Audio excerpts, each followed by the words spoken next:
Hello, and welcome to our sewing sangha.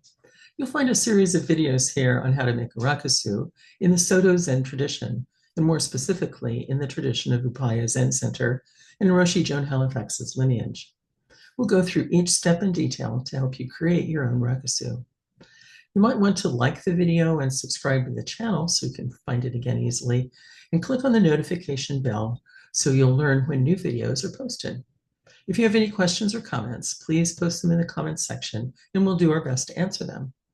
I'm Cheryl Dyson, and today we'll be going over how to measure, mark, and cut your fabric piece into pieces. You'll find the links and details in the description below, so let's get started.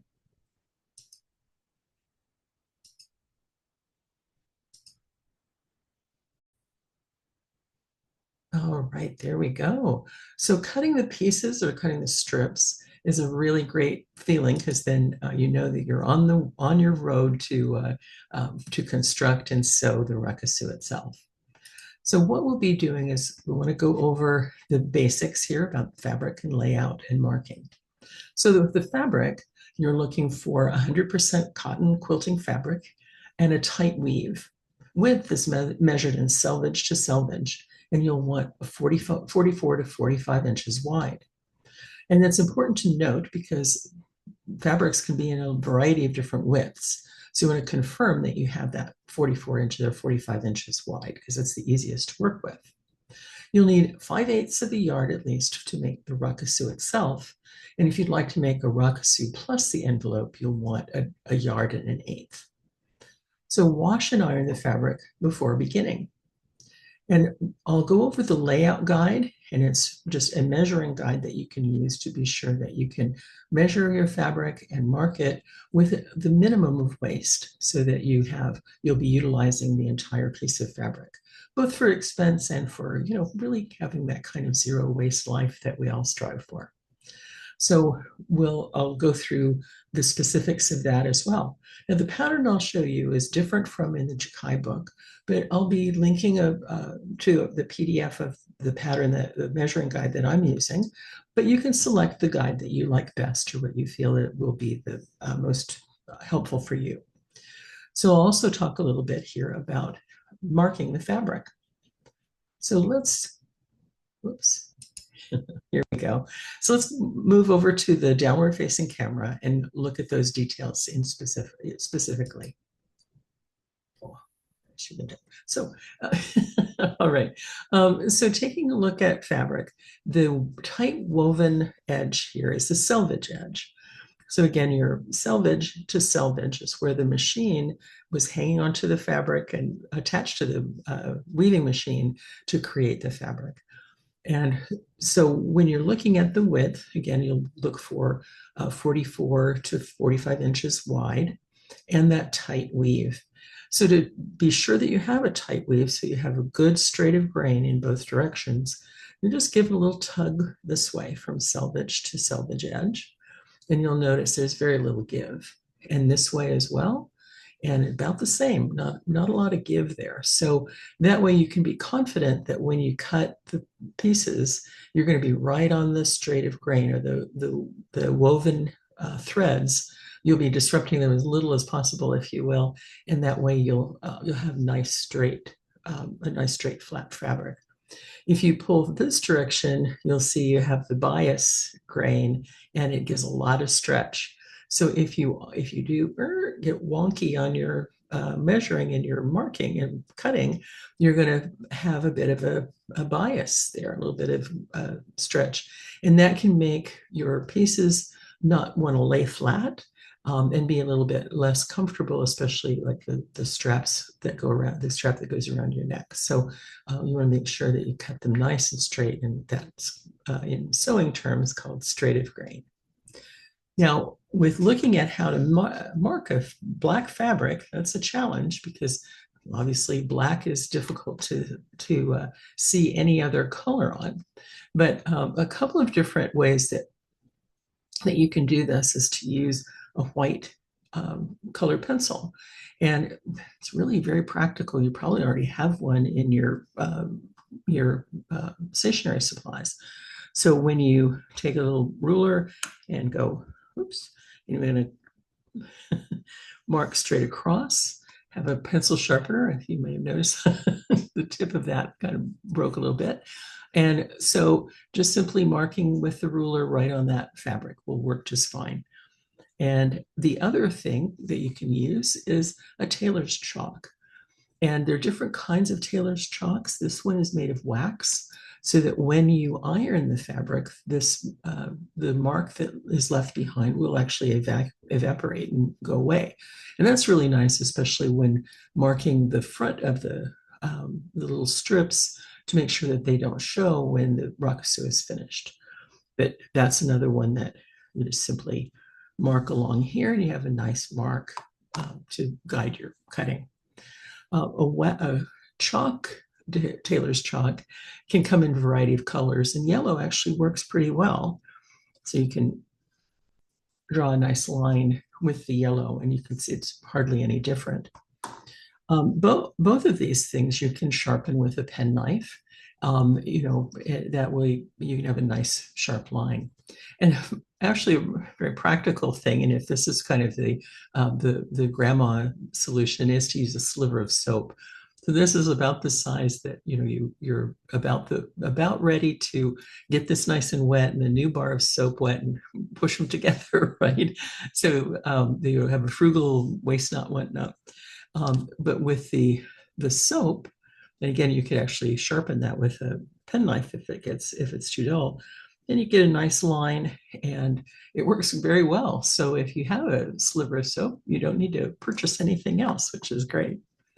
One of the other tools that you might be interested in, and this is actually really helpful when it's time to mark the broken twig embroidery on the placket of the rakusu. And don't worry, I know that's many steps away, but we'll get there, is the pen that you use for a shishiko embroidery. So if that's something maybe you're interested in taking up or using, this is certainly an option. You don't need to have an extra expense here, but it is a nice thing to have.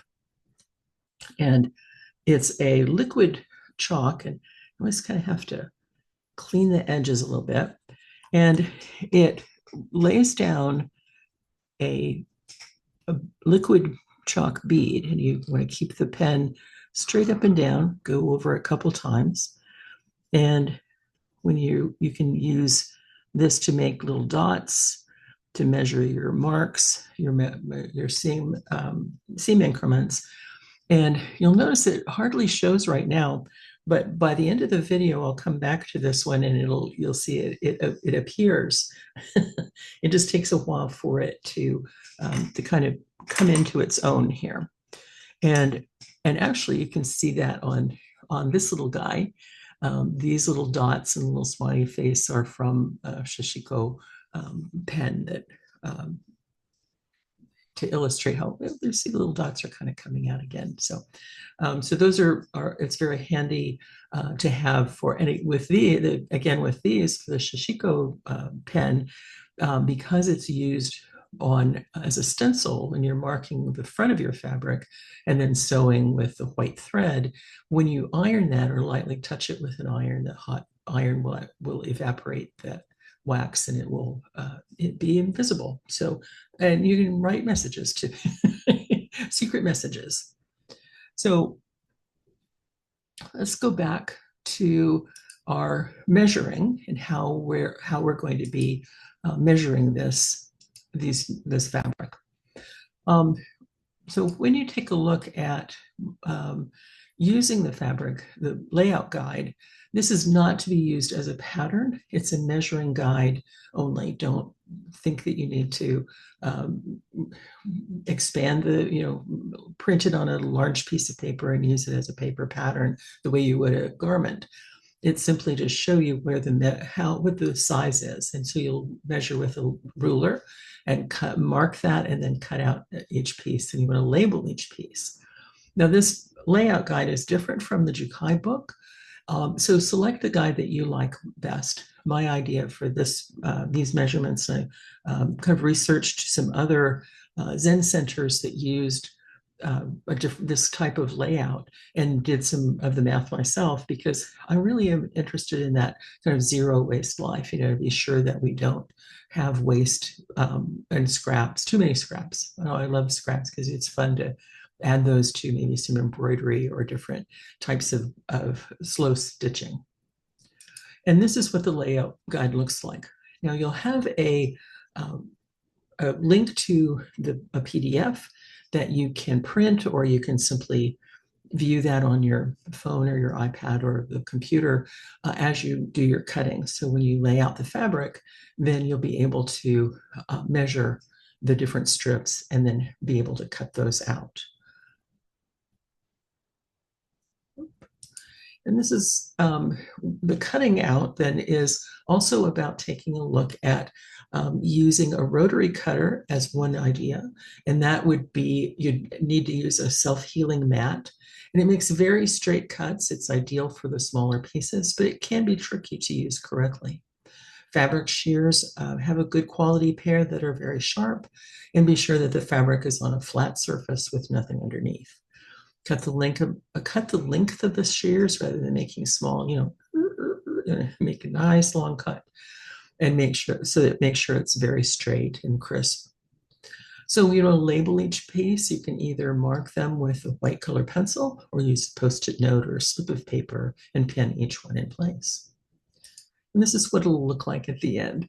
So, and we'll be using this green fabric as we go along because obviously if I demonstrate any stitches black on black, you're not going to be able to see it very well. So we'll be using different color fabric and different contrasting color thread to be able to see. Now, as we go along, if you think, oh, I can't see that, or it's difficult to see, let me know, and we'll take a look at creating maybe a better close-up view of that. So, it is kind of a small work that we're doing here, but we can definitely make that happen and make sure you're clear about what to do.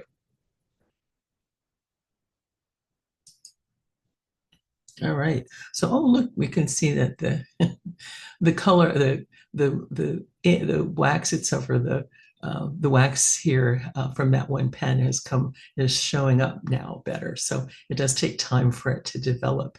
But again, if you hit that with an iron, it's going to evaporate and be gone. So that makes it nice for the cleanup afterward. But the cleanup really isn't hard. If you find you have a stray mark that on the front of the Rakusu that shows on the front, I'll show you how to take care of that as well. You can take a Q-tip with a little soap and just gently clean those stray marks up. And it works just fine. The soap, using soap actually helps a lot. You just use some water and take a look at that.